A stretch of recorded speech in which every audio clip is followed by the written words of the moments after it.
मालवणमध्ये मतदारांना पैसे वाटले जात असल्याची तक्रार आल्यानंतर शिंदे गटाचे नेते निलेश राणे यांनी थेट एका भाजप कार्यकर्त्याच्या घरावर धाड टाकत स्टिंग ऑपरेशन केले।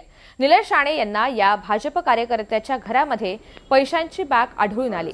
त्यानंतर निलेश राणे हे अधिक आक्रमक झाले। त्यांनी या सर्व प्रकाराचा व्हिडिओ देखील काढलाय। एवढंच नाही तर आणखी पैशांच्या 3 ते 4 बॅगा असल्याचा दावा सुद्धा केला।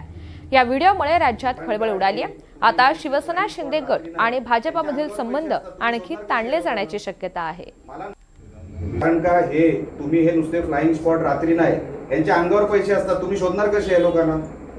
मला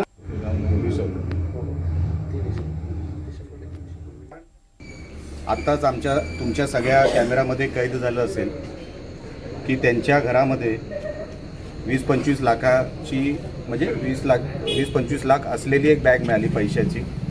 त्याच्यामध्ये साधारण मला वाटतं बघून 20 ते 25 लाख रुपये असावे। हे विजय केनोडेकर यांच्या घरी हे पैसे काय करतायत हा माझा सवाल होता त्यांना। त्याचं काही ते उत्तर देऊ शकले नाही। ते म्हणतात मी बिल्डर आहे, कोणी पैसे दिले असतील, सेलचे पैसे जाते। आता त्यांना सगळं यंत्रणेला सांगावं लागेल, निवडणूक आयोगाला सांगावं लागेल। मी हेच कालपासून किंवा अनेक दिवसांपासून म्हणतोय। काल रवींद्र चव्हाण साहेब मालवणमध्ये येऊन गेले आणि कालपासून वेगाने ही सगळी पद्धत पैशाची सुरू झाली। मी हेच म्हणत होतो, या अशा निवडणुका आपल्याला करायच्या आहेत का?